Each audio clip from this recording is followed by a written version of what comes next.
ಏನು ಬರೀ ಕಚಡ ಕೆಲಸಗಳೇ ಇವ್ರು ಮಾಡ್ತಾ ಇರೋದು. ಇದು ಶುದ್ಧ ಅಪ್ಪಟ ಸುಳ್ಳು. ಹಂಗಿದ್ಮೇಲೆ 136 ಸೀಟ್ ಹೆಂಗಿದ್ರು? ಇವ್ರಿಗೆ ಗೊತ್ತಾಗದೆ ಏನು ನಡೆಯಕ್ ಸಾಧ್ಯನೇ ಇಲ್ಲ. ಒಳಗೊಳಗಡೆ ಅವ್ರವರೇ ಇದ್ದಾರೆ. ಆಯೋಗ ಇದೆ, ಅದಕ್ಕೆ ತಕ್ಕ ಸಿಸ್ಟಮೆಟಿಕ್ ಇದೆ. ಈಗ 5 ವರ್ಷದವರೆಗೂ ಯಾವ್ದೋ ಮಿಷನರಿ ಹಂಗೆ ಇರುತ್ತಂತ ಚೆಕ್ ಮಾಡಿಸ್ಲಿ ಬಿಡಿ. ಅದು ಕಾನೂನು ಇದೆ, ಅದಕ್ಕೆ ಜನಗಳು ತೋರ್ಸ್ಬೇಕಾಯ್ತು, ಪ್ರದರ್ಶನ ಮಾಡಿ ತೋರ್ಸ್ಬೇಕಾ? ಅದು ಎಲ್ಲಿ ನೋಡಿದ್ರು ಇವಿಎಂ ಮಿಷನ್ ಸರಿ ಇಲ್ಲ. ಅದು ಇವ್ರು ಗೆದ್ರೆ ಇವಿಎಂ ಮಿಷನ್ ಕರೆಕ್ಟ್ ಆಗಿದೆ, ಅವ್ರು ಸೋತ್ರೆ ಇವಿಎಂ ಮಿಷನ್ ಸರಿ ಇಲ್ಲ ಅಂತಾರೆ. ಈ ಕಾಂಗ್ರೆಸ್ ಇದ್ದಿದ್ದು ವರ್ಸ್ಟ್, ಬಿಜೆಪಿ ಮತಗಳ್ಳತನ ಈ ವಿಚಾರ ಈಗ ಸದ್ಯಕ್ಕೆ ರಾಜ್ಯಾದ್ಯಂತ ದೇಶದಾದ್ಯಂತ ಚರ್ಚೆಯಲ್ಲಿ ಇರ್ತಕ್ಕಂಥದ್ದು. ವಿಪಕ್ಷ ನಾಯಕರಾಗಿರ್ತಕ್ಕಂಥ ರಾಹುಲ್ ಗಾಂಧಿ ಅವರ ದೊಡ್ಡ ಆರೋಪ ಆಗಿದೆ. ಜೊತೆಗೆ ಕರ್ನಾಟಕವೂ ಸೇರಿದಂತೆ ಹಲವು ರಾಜ್ಯಗಳಲ್ಲಿ ಈ ರೀತಿಯಾದಂತಹ ಮತಗಳ್ಳತನ ಆಗಿದೆ ಅಂತ ಹೇಳಿ ನಿನ್ನೆಯಿಂದನೂ ಕೂಡ ಆರೋಪ ಮಾಡ್ತಾ ಇದ್ದಾರೆ. ಜೊತೆಗೆ ಇವತ್ತು ಕರ್ನಾಟಕದಿಂದ ಅದರ ವಿರುದ್ಧವಾಗಿ ಒಂದು ಹೋರಾಟವನ್ನು ಕೂಡ ಮಾಡ್ತಾ ಇದ್ದಾರೆ. ಇವತ್ತು ಫ್ರೀಡಂ ಪಾರ್ಕ್ ನಲ್ಲಿ ಬಹುದೊಡ್ಡ ಒಂದು ಪ್ರೊಟೆಸ್ಟ್ ಕೂಡ ನಡೀತಾ ಇದೆ. ಮತಗಳ್ಳತನ ಆಗ್ಬಾರ್ದು, ಯಾಕೆಂತ ಹೇಳಿದ್ರೆ ಅದು ಪ್ರತಿಯೊಬ್ಬನ ಹಕ್ಕು, ಪ್ರಜಾಪ್ರಭುತ್ವದ ಹಕ್ಕಾಗಿದೆ. ಆ ಮಾನ್ಯವನ್ನ ಕಳ್ಕೊಂಡ್ಬಿಟ್ರೆ ಇನ್ನು ಮತದಾರನಿಗೆ ಏನ್ ಉಳಿಯುತ್ತೆ ಅನ್ನೋದು ಕೂಡ ಪ್ರಶ್ನೆಯಾಗಿ ಉಳಿದಿರುತ್ತೆ. ಹಾಗಾಗಿ ಮತಗಳ್ಳತನ ಆಗ್ಬಾರ್ದು ಅನ್ನೋ ನಿಟ್ಟಿನಲ್ಲಿ ಸಾಕಷ್ಟು ಚರ್ಚೆಗಳು ನಡೀತಾ ಇದೆ. ಇದ್ರ ಬಗ್ಗೆ ತನಿಖೆಯನ್ನು ಕೂಡ ನಡೀಬೇಕಾಗ್ತದೆ. ಇದ್ರ ಬಗ್ಗೆ ಸಾರ್ವಜನಿಕರು, ಮತವನ್ನ ಚಲಾಯಿಸ್ತಕ್ಕಂಥ ಸಾರ್ವಜನಿಕರು ಈ ಮತಗಳ್ಳತನದ ಬಗ್ಗೆ ಏನ್ ಹೇಳ್ತಾರೆ, ತಮ್ಮ ಅಭಿಪ್ರಾಯವನ್ನು ಯಾವ ರೀತಿ ವ್ಯಕ್ತಪಡಿಸ್ತಾರೆ, ಬನ್ನಿ ಮಾತಾಡ್ಸ್ಕೊಂಡು ಬರೋಣ. ಮತಗಳ್ಳತನದ ವಿಚಾರ ಕಾಂಗ್ರೆಸ್ ಕೂಡ ಪ್ರೊಟೆಸ್ಟ್ ಅನ್ನ ಮಾಡ್ತಾ ಇದೆ. ದೇಶದಾದ್ಯಂತ ಕೆಲವು ವಿಧಾನಸಭಾ ಕ್ಷೇತ್ರಗಳಲ್ಲಿ ಮತಗಳ್ಳತನ ಆಗಿದೆ. ಈಗ ಮತ ಅನ್ನೋದು ನಮ್ಮ ಪ್ರಜಾಪ್ರಭುತ್ವ ಹಕ್ಕು, ಅದಕ್ಕೆ ಮಾನ್ಯತೆ ಇರುತ್ತೆ. ಅದೇ ನಮ್ಮ ಪವರ್ ಆಕ್ಚುಲಿ. ಅದೇ ಮತಗಳ್ಳತನ ಆಗುತ್ತೆ ಅಂದ್ರೆ ಅದು ಆರೋಪದ. ನಾವೇನ್ ಹೇಳ್ತೀವಿ? ಸುಳ್ಳು. ಇದು ಶುದ್ಧ ಅಪ್ಪಟ ಸುಳ್ಳು. ಹಂಗಿದ್ಮೇಲೆ 136 ಸೀಟ್ ಹೆಂಗಿದ್ರು? ಗೆದ್ರೆ ಹೀಗೆ, ಸೋತ್ರೆ ಹೀಗೆ. ಅದು ಕಾನೂನು ಕಟ್ಲೆ ಇದೆ. ಮಾತಾಡಿ ಅದ್ರ ಬಗ್ಗೆ. ಹಿಂಗೆಲ್ಲ ಪಬ್ಲಿಕ್ ಎಲ್ಲ ತೊಂದರೆ ಕೊಟ್ಕೊಂಡು ಇವರು ಇಲ್ಲಿ ನೋಡಿ, ಅಲ್ಲಿ ಫ್ರೀಡಂ ಪಾರ್ಕ್ ಅಲ್ಲಿ ಕಾಲಿಡಕ್ ಜಾಗ ಇಲ್ಲ. ದುಡ್ಡು ಕಟ್ಕ ಜನ ಕರ್ಕೊಂಡು ಹೋಗ್ಬಿಡ್ತಾರೆ.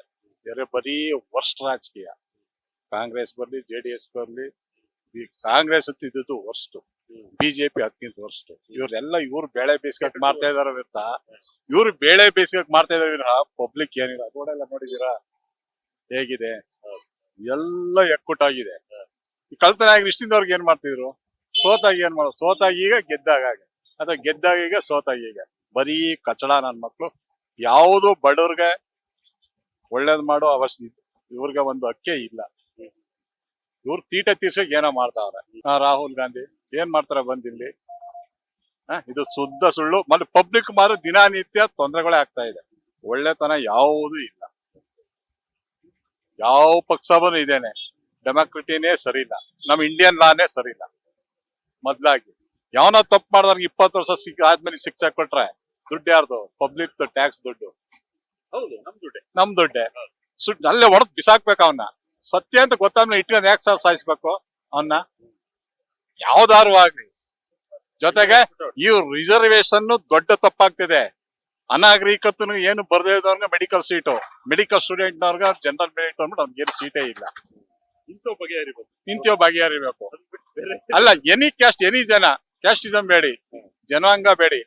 ಈಗ ತಂದೆನೂ ಈಗ ನೋಡಿ, ಉದಾಹರಣೆಗೆ ಬಸ್ ಫ್ರೀ ಮಾಡಿದ್ದಾರೆ. IAS ಆಫೀಸರ್ ಅವರು ಫ್ರೀ ಬಸ್ ಅಲ್ಲಿ ಹೋಯ್ತಾರೆ, ಬಡವರು ಫ್ರೀ ಬಸ್ ಅಲ್ಲಿ ಹೋಯ್ತಾರೆ. ಏನ್ ಸರ್ ಇದು? ಹೇಗಿದೆ? ತಪ್ಪಲ್ವಾ ಅದು? ಅಲ್ಲ ಸರ್, ರಿಸರ್ವೇಶನ್ ಅಂದ್ರೆ ಒಳ್ಳೆ ಪ್ರತಿಭಾವಂತರಿಗೆ ಕೆಲಸ ಕೊಡಿ. ಒಳ್ಳೆ ಪ್ರತಿಭಾವಂತರಿಗೆ ಮೆಡಿಕಲ್ ಸೀಟು, ಇಂಜಿನಿಯರಿಂಗ್ ಸೀಟು ಏನಿ ಕೊಡಿ.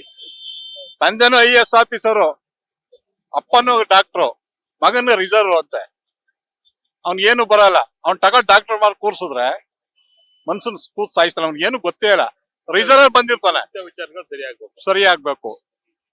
ಮಾಡೋದು ಏನು ಬರೀ ಕಚಡ ಕೆಲಸಗಳೇ ಇವ್ರು ಮಾಡ್ತಾ ಇರೋದು. ಇವ್ರು ಬ್ಯಾಡದೇ ಇರೋ ಕೆಲಸ ಇಲ್ಲ. ರಿಸರ್ವ್ ಅಂತ ಏನಕ್ಕೆ ಸರ್? ರಿಸರ್ವ್ ಅವ್ರ ಮನುಷ್ಯರು ಅಲ್ವಾ? ಎಲ್ಲಾ ಜನಾಂಗದಲ್ಲೂ ಬಡವರು ಇದ್ದಾರೆ. ಬುದ್ಧಿವಂತರು ಕೊಡಿ, ಬುದ್ಧಿವಂತರು ಕೊಡಿ ಸರ್. ಯಾರು ಆಗ್ಲಿ ಬುದ್ಧಿವಂತರು, ಮೆರಿಟ್ ಇರೋರು ಕೊಡಿ. ಮೆರಿಟ್ ಇರೋರು ಕೊಡಿ, ಯಾರಾದ್ರೂ ಆಗ್ಲಿ. ಅದು ಬಿಟ್ಬಿಟ್ಟು ರಿಸರ್ವ್ ಅಂತ ವೋಟ್ಗೋಸ್ಕರನ ಸರ್ ಹೆಂಗಾಯ್ತದ ಸರ್? ಅದಕ್ಕೆ ಎಲ್ಲ ಇದೆ. ಚುನಾವಣಾ ಆಯೋಗ ಇದೆ, ಅದಕ್ಕೆ ತಕ್ಕ ಸಿಸ್ಟಮೆಟಿಕ್ ಇದೆ. ಈಗ 5 ವರ್ಷದವರೆಗೂ ಯಾವ್ದೋ ಮಿಷನರಿ ಹಂಗೆ ಇರುತ್ತಂತ ಚೆಕ್ ಮಾಡಿಸ್ಲಿ ಬಿಡಿ. ಅದು ಕಾನೂನು ಇದೆ, ಅದಕ್ಕೆ ಜನಗಳು ತೋರ್ಸ್ಬೇಕಾಯ್ತು, ಪ್ರದರ್ಶನ ಮಾಡಿ ತೋರ್ಸ್ಬೇಕಾ? ತಪ್ಪಲ್ವಾ ಇದು? ಹಿಂಗ್ ಮಾಡೋದು ಪಬ್ಲಿಕ್ ನೋಡಿ. ಈಗ ಅಲ್ಲಿ ಫ್ರೀಡಂ ಪಾರ್ಕ್ ಆ ಕಡೆ ಎಲ್ಲ ಫುಲ್ ಬ್ಲಾಕ್ ಆಗಿದೆ, ಹೋಗ್ಲಿಕ್ಕೆ ಆಗಲ್ಲ. ಇದು ಸಾಮಾನ್ಯ ಜನಗೆ ಎಷ್ಟು ತೊಂದರೆ ಇದೆ. ಈ ರೋಡ್ ನೋಡಿದಿರಾ? ಒಂದ್ ಹಳ್ಳೆ ಮುಚ್ತಾ ಇಲ್ಲ ಅವರು. 2,000 ಹಾಕ್ತೀನಿ ಅಂದ್ರೆ ಅದನ್ನೂ ಆಗ್ತಾ ಇಲ್ಲ. ಸುಮ್ನೆ ಜನಗಳಿಗೆಲ್ಲ ದಾರಿ ತಪ್ಪಿಸ್ತಾರೆ. ಜೊತೆಗೆ ರಿಸರ್ವೇಶನ್ ಮೇನ್ ತೆಗಿಬೇಕು. ಒಳ್ಳೆ ನಿಜವಾದ ಪ್ರತಿಭೆಗಳು ಸಿಗ್ಬೇಕು, ನಿಜವಾದ ಟ್ಯಾಲೆಂಟ್ ಇರೋರು ಸಿಗ್ಬೇಕು. ಒಳ್ಳೆ ಸರಿ ಅಲ್ಲ ಸರ್? ನಮ್ಮ ಹೆಸರು? ನಮ್ಮ ಹೆಸರು ಲೋಕೇಶ್ ಅಂತ. ಮತಗಳ್ಳತನ ಆಗಿದೆ ಅಂತ ಹೇಳಿ ಸರ್ ಕಾಂಗ್ರೆಸ್ ಕೂಡ ಪ್ರೊಟೆಸ್ಟ್ ಅನ್ನ ನಡೆಸ್ತಾ ಇದೆ. ಹೌದು ಸರ್. ಕರ್ನಾಟಕದ ಕೆಲವು ವಿಧಾನಸಭಾ ಕ್ಷೇತ್ರಗಳು ಕೂಡ ಆ ರೀತಿಯಾಗಿರುತ್ತೆ. ಯಾಕೆಂತಂದ್ರೆ ಮತ ಅನ್ನೋದು ಒಂದು ಸಾಂವಿಧಾನಿಕ ಹಕ್ಕು. ಎಲ್ಲರೂ ಕೂಡ ಅದರ ಜಾಗೃತಿ ಇರುತ್ತೆ. ಜೊತೆಗೆ ಅದರ ಒಂದು ಪ್ರಜಾಪ್ರಭುತ್ವ ಹಕ್ಕು. ಅದೇ ಮತಗಳ್ಳತನ ಆಗುತ್ತೆ ಅಂದ್ರೆ ಇದಕ್ಕೆ ಆರೋಪಕ್ಕೆ ಏನ್ ಹೇಳ್ತಿರ್ತಾವೆ? ಸರ್ ಇವಾಗ ಅವ್ರು ಗೆದ್ದಿದ್ದಾರೆ, ಗೆದ್ಬಿಟ್ಟು ಮತ್ತೆ ಇವಾಗ ಮತ ಕಲ್ತನ ಹಂಗೆ ಇದ್ರೆ ಹೆಂಗಾಗುತ್ತೆ ಸರ್? ಇವಾಗ ಅದು ಎಲ್ಲಿ ನೋಡಿದ್ರು ಇವಿಎಂ ಮಿಷನ್ ಸರಿ ಇಲ್ಲ. ಅದು ಇವ್ರು ಗೆದ್ರೆ ಇವಿಎಂ ಮಿಷನ್ ಕರೆಕ್ಟ್ ಆಗಿದೆ, ಅವ್ರು ಸೋತ್ರೆ ಇವಿಎಂ ಮಿಷನ್ ಸರಿ ಇಲ್ಲ ಅಂತಾರೆ. ಏನಿದು ಸುಮ್ಗೆ ತೊಂದರೆ ಕೊಟ್ಕೊಂಡು ಟ್ರಾಫಿಕ್ ಅಷ್ಟೊಂದು ಟ್ರಾಫಿಕ್ ಇತ್ತು ಅಲ್ಲಿ. MG ರೋಡ್ ಅಷ್ಟೊಂದು ಫುಲ್ ಆಗಿತ್ತು. ಏನ್ ಇವ್ರು ಎಲ್ಲಾದ್ರೂ ಮಾಡ್ಬೇಕಪ್ಪ, ಬೇರೆ ಕಡೆ ಮಾಡ್ಬೇಕು. ಮೈನಲ್ಲಿ ಮಾಡ್ಕೊಂಡು ಎಷ್ಟು ತೊಂದ್ರೆ. ಹೌದು. ಆಗ್ತಾ ಇದೆ. ಹೌದು, ಬಹಳ ತೊಂದರೆ ಆಗುತ್ತೆ. ಗಾಡಿ ಓಡಿಸೋಣ ಎಲ್ಲಿ ಗಂಟೆ ಒಂದ್ ಅವರ್ ಆಯ್ತು. ಈ ತರ ಮಾಡಿದ್ರೆ ಹೆಂಗೆ ಇದೆ ಸರ್? ಅವ್ರವ್ರ ಸಮಸ್ಯೆ, ಅವರು ಆಪೋಸಿಟ್ ಪಾರ್ಟಿ ಏನಿದಾರೆ ಅವ್ರವ್ರು ಮಾತಾಡ್ಕೋಬೇಕು. ಅದನ್ನ ಬಿಟ್ಬಿಟ್ಟು ನಮ್ಗೆ ತೊಂದರೆ ಕೊಟ್ರೆ ಏನಾಗುತ್ತೆ? ಮತಗಳ್ಳತನ ಆಗ್ಬಾರ್ದು. ಆಗ್ಬಾರ್ದು, ಅದು ಆಗ್ಬಾರ್ದು. ದೊಡ್ಡ ಅದು ಸಮಸ್ಯೆ. ಸಮಸ್ಯೆನೆ. ಈಗ ಒಬ್ಬ ಓಟು ನನ್ನ ಓಟನ್ನ ಅಥವಾ ನಿಮ್ಮ ಓಟನ್ನ ಹೌದು ಬೇರೆ ಸರ್. ಕಡೆ ಚಲಾವಣೆ ಆಗ್ತದೆ ಅಂತ ಹೇಳಿದ್ರೆ ಏನ್ ಮಾನ್ಯತೆ ಇರುತ್ತೆ? ಅಲ್ಲ, ನೀವು ಅದನ್ನ ವಿಚಾರಿಸ್ಕೊಳ್ಳಿ. ನೀವು ನಿಮ್ಮ ಆಫೀಸಲ್ಲಿ ನಿಮ್ಮ ವಿಧಾನಸೌಧ ಮಾತಾಡ್ಕೊಳ್ಳಿ. ಮತ್ತೆ ಈ ತರ ರೋಡಲ್ಲಿ ಬಂದು ನಾವು ಪ್ರೊಟೆಸ್ಟ್ ತಗೊಳ್ತೀವಿ ಹಂಗ ಅಂದ್ರೆ ಎಷ್ಟೊಂದು ತೊಂದರೆ ಆಗುತ್ತೆ ಗೊತ್ತಾ? ಜನಗಳಿಗೆ ಬಹಳ ತೊಂದರೆ ಆಗುತ್ತೆ ಏನಿದೆ ಪಬ್ಲಿಕ್ಗೆ. ಪ್ರಸ್ತುತ ಆಯೋಗ ಹೌದು. ಬಗೆಹರಿಸ್ಬೇಕು. ಅವ್ರವ್ರು ಬಗೆಹರಿಸ್ಕೋಬೇಕು. ಚುನಾವಣಾ ಆಯೋಗ ಹಾ, ಕೊಡ್ತಕ್ಕಂಥದ್ದು. ಅದು ಅವ್ರವ್ರು ಬಗೆಹರಿಸ್ಕೋಬೇಕು. ಮತ್ತೆ ಇಲ್ಲಿ ಬಂದ್ರೆ ತುಂಬಾ ಟ್ರಾಫಿಕ್ ಸರ್. ಆಲ್ರೆಡಿ ಬೆಂಗಳೂರಲ್ಲಿ ತುಂಬಾ ಟ್ರಾಫಿಕ್ ಇದೆ. ಖಂಡಿತ. ಇವಾಗ ಜಾಮ್ ಮಾಡ್ಬಿಟ್ರೆ ಇನ್ನೂ ಟ್ರಾಫಿಕ್ ಆಗುತ್ತೆ. 1 ಅವರ್ ಆಯ್ತು ನಾವು ಅಲ್ಲಿಂದ ಬರೋಕೆ, ಮಣಿಪಾಲಿಂದ ಇಲ್ಲಿ ಬರೋಕೆ ಅಷ್ಟೊಂದು ಇದಾಗಿದೆ. ಮೇಡಮ್ ನಮಸ್ತೆ. ನಮಸ್ತೆ. ಈಗ ವೋಟುಗಳು ಕಳ್ತನ ಆಗಿದೆ ಅಂತ ಹೇಳಿ ಕಾಂಗ್ರೆಸ್ ಆರೋಪನ ಮಾಡ್ತಾ ಇದೆ. ಪ್ರೊಟೆಸ್ಟ್ ಕೂಡ ಮಾಡ್ತಾ ಇದ್ದಾರೆ. ಹೌದು, ವೋಟು ಕಳ್ತನ ಆಗ್ಬಾರ್ದು. ಆಗ್ಬಾರ್ದು. ಅವರಿಗೆ ಒಂದು ವೋಟು ಅಂತ ಹೇಳಿ ಸಂವಿಧಾನ ಪ್ರಕಾರವಾಗಿ ಇರ್ತಕ್ಕಂಥದ್ದು. ಹೌದು. ನಾವೇನ್ ಹೇಳ್ತೀರಿ ಇದ್ರ ಬಗ್ಗೆ? ಅಂದ್ರೆ ಇದ್ರ ಪ್ರಕಾರ ಜನಗಳದ್ದು ಏನಿಲ್ಲ. ದೊಡ್ಡವರು ಅಂದ್ರೆ ದುಡ್ಡು ಕೊಟ್ಟು ಇವಾಗ ನಮ್ದು ಒಂದು ಓಟ್ ಇದ್ರೇನು ಅದನ್ನೇ ಡಬಲ್ ಇವಾಗ ನಾನು ಎಫೆಕ್ಟ್ ಆಗಿದ್ದೀನಿ. ಇವಾಗ ನನ್ನ ಆಧಾರ್ ಕಾರ್ಡ್ ನಮ್ಮ ಯಜಮಾನ್ರು ನನ್ನ ಬಿಟ್ಟು ಹೋಗಾಗ ನನ್ ಮಕ್ಕಳನ್ನ ಮನೇಲಿ ಬಿಟ್ಟು ಹೋಗಿದೆ. ಆವಾಗ ನಂದೇ ಆಧಾರ್ ಕಾರ್ಡ್ ತಕೊಂಡೋಗಿ ನಂದು ಬೇರೆಯವ್ರು ಮಾಡ್ಕೊಂಡಿದ್ರು. ನಂದು ಒಂದು 5-6 ವರ್ಷ ನನ್ಗೇನೆ ಓಟ್ ಇಲ್ದೆ ಮಾಡಿದ್ರು. ಮತ್ತೆ ಅದನ್ನ ಹೋರಾಡಿ ಮತ್ತೆ ನಾನು ಹೊಸ ಐಡೆಂಟಿ ಕಾರ್ಡ್ ಮಾಡಿ, ಅದು ಐಡೆಂಟಿ ಕಾರ್ಡ್ ನನ್ನ ಅಡ್ರೆಸ್ ಬಿಟ್ಟು ಬೇರೆ ಅಡ್ರೆಸ್ ಇಂದ ಕೊಟ್ರು. ಮತ್ತೆ ಅದನ್ನ ಹೋರಾಡಿ ಮತ್ತೆ ನನ್ ಮನೇಲಿ ನಾನ್ ಇಷ್ಟು ವರ್ಷ ನಾನ್ ದುಡ್ದು ನಾನ್ ಮಾಡಿದ ಮನೆ, ನನ್ ಮನೇಲಿ ನಾನ್ ಇದ್ದೀನಿ. ಬೇರೆಯವ್ರಿಗೆ ಅದ್ ಹೆಂಗ್ ಕೊಡ್ತೀರಾ ಅಂತ ಇವಾಗ ನಂದೇ ಬೇರೆಯವ್ರು ಆಗ್ತಾ ಇದ್ರು. ನಾನು ಜೀವಂತಾಗ ಇದ್ದೀನಿ, ನಾನೇ ಓಡಾಡ್ತೀನಿ. ನನ್ ಮುಂದೆನೆ ನನ್ ಕಳ್ತನ ಆಗಿದೆ. ನಾನು ಏನ್ ಹೇಳೋದ್ ಇಷ್ಟಪಡೋದೇನಂದ್ರೆ, ಮಾನ್ಯ ರಾಹುಲ್ ಗಾಂಧಿ ಅವರು ಆರೋಪ ಮಾಡ್ತಾ ಇರೋದು ಏನಕ್ಕೋ ಅನುಮಾನಗ್ರಸ್ತವಾಗಿದೆ. ನಾನು ಒಬ್ಬ ಯುವಕನಾಗಿ ಕಾನೂನಾತ್ಮಕವಾಗಿ ಅದನ್ನ ಆಗಿದ್ರೆ ಅದನ್ನ ಮುಂದೆ ಸರಿಪಡಿಸ್ಕೊಂಡು ಹೋಗ್ಬೇಕಂತ ಮಾನ್ಯ ಪ್ರಧಾನ ಮಂತ್ರಿಗಳಲ್ಲಿ ವಿನಂತಿ ಮಾಡಿಕೊಳ್ಳುತ್ತೇನೆ. ನ್ಯಾಯವಾಗಿ ಚುನಾವಣೆ ನಡೆದು ನ್ಯಾಯವಾಗಿ ಗೆಲ್ಲುವಂತ ಮುಂದೆ ಕಾರ್ಯ ನಡೀಲಿ ಅಂತ ಹೇಳಕ್ ಇಷ್ಟಪಡ್ತೀನಿ. ನೋಡಿ, ವೋಟ್ ಅನ್ನೋದು ಕೂಡ ಬಹಳಷ್ಟು ಮಹತ್ವವಾದಂತಹ ಪ್ರಾಮಾಣಿಕವಾದಂತದ್ದು. ಪ್ರತಿಯೊಬ್ಬ 18 ವರ್ಷ ಮೇಲ್ಪಟ್ಟಂತ ಯುವಕರು ಅಂತ ಹೇಳಿದ್ರೆ ಓಟು ಅದು ಪ್ರಾಮಾಣ್ಯವಾದಂತದ್ದು. ಪ್ರತಿಯೊಬ್ಬ ನಾನೊಬ್ಬ ಇಂಡಿಯನ್ಸ್ ಅಂದ್ರೆ ಅದಕ್ಕೆ ಮುಖ್ಯ ಕಾರಣ ವೋಟರ್ ಐಡಿ. ಒಬ್ರು ಪ್ರಧಾನ ಮಂತ್ರಿ ಆಗ್ಬೇಕು ಅಂತ ಹೇಳಿದ್ರು, ಒಬ್ರು MLA ಆಗ್ಬೇಕು ಅಂದ್ರು, ಒಬ್ಬ MP ಆಗ್ಬೇಕಂದ್ರು, ಒಬ್ಬ ಗ್ರಾಮ ಪಂಚಾಯತಿ ಸದಸ್ಯನಾಗ್ಬೇಕು ಅಂದ್ರು ಒಂದೊಂದು ಓಟ್ ಹುಡ್ಕ ಅದು ಇಂಪಾರ್ಟೆಂಟ್ ಆಗಿರುತ್ತೆ. ಅದಕ್ಕೋಸ್ಕರ ಅದು ಮಾನ್ಯವಾಗಿರೋದು. ಅದಕ್ಕೋಸ್ಕರ ಅದರಲ್ಲಿ ಯಾವ್ದೇ ಕೊರತೆ ಒಂದು ಆದ್ರೂ ಅದನ್ನ ಕಳ್ಳತನ ಆಗದಂತೆ ತಡಿಬೇಕು. ಚುನಾವಣೆ ಆಯೋಗವು ಮತ್ತೆ ಇದು ರಾಷ್ಟ್ರಪತಿಯು ರಾಜ್ಯಪತಿ ಇದು ಗಮನ ಹರಿಸಿ ಇದನ್ನ ಸರಿಯಾದ ರೀತಿಯಲ್ಲಿ ತಗೊಂಡೋಗ್ಬೇಕಂತ ನಮ್ಮ ಆಸೆ ಸರ್. ಅಷ್ಟೇ. ರವಿ ಅವರೇ, ಈಗ ಮತಗಳ್ಳತನ ಆರೋಪ ಮಾಡ್ತಿರ್ತಕ್ಕಂಥದ್ದು ರಾಹುಲ್ ಗಾಂಧಿ ನೀವು ಕೂಡ ಅದನ್ನ ಅಬ್ಸರ್ವ್ ಮಾಡಿದೀರಿ ಅನ್ಕೊಂಡಿದ್ರಿ. ಯಾಕೆಂತ ಹೇಳಿದ್ರೆ ಮತದಾನ ಅನ್ನೋದು ಪ್ರಜಾಪ್ರಭುತ್ವದ ಹಕ್ಕು. ಹೌದು, ಸತ್ಯ. ಅದರಲ್ಲಿ ಎಲ್ಲದ ಪಾರದರ್ಶಕತೆ ಇರುತ್ತೆ. ಹಾಗಾಗಿ ನಾವು ಮತದಾನಕ್ಕೆ ಹೋಗ್ತೀವಿ, ಅದು ಗುಪ್ತವಾಗಿರುತ್ತೆ. ಮತದಾನ ಯಾರಿಗೂ ಕೂಡ ಕಾಣದಂತೆ ಮತ ಹಾಕ್ತೀವಿ. ಅದೇ ಮತಗಳ್ಳತನ ಆಗುತ್ತೆ ಅಂದ್ರೆ ಏನ್ ನಡೀತಿದೆ ರಾಜ್ಯದಲ್ಲಿ? ದೇಶದಲ್ಲಿ? ಸರ್ ಫಸ್ಟ್ ಆಫ್ ಆಲ್ ಹೇಳ್ಬೇಕು ಅಂದ್ರೆ ಈ ರಾಜಕೀಯದಲ್ಲಿ ಕಾಂಗ್ರೆಸ್ ಮಾಡ್ತಾ ಇರೋದೇ ದೊಡ್ಡ ಹೇಳ್ಬೇಕು. ಈಗ ಮೋದಿಜಿ ಏನ್ ಮಾಡವ್ರೆ, ಈ ಕಾಂಗ್ರೆಸ್ ಅವ್ರು 70 ವರ್ಷದಿಂದ ಏನ್ ಮಾಡ್ಕೊಂಡ್ ಬಂದವ್ರೆ ಅನ್ನೋದನ್ನ ಹಿಸ್ಟ್ರಿ ತೆಗೆದು ನೋಡಿದ್ರೆ ಗೊತ್ತಾಗುತ್ತೆ ಅಲ್ವಾ. ಈಗ ಮತ ಕಳ್ಳತನ ಅಂತ ಇವ್ರೇ ಮಾಡ್ಕೊಂಡು ಈಗ ಪಬ್ಲಿಸಿಟಿ ನೀವು ನಂಬ್ತಿರ ಬಿಡ್ತಾರೋ, ಇಡೀ ಇವ್ರು ಬಂದು ಎರಡೂವರೆ ವರ್ಷ ಆಯ್ತು ಬಂತು ಸರ್ಕಾರ ಬಂದು, ಕಾಂಗ್ರೆಸ್ ಹೌದು. ಕಾಂಗ್ರೆಸ್ ಬಂದು.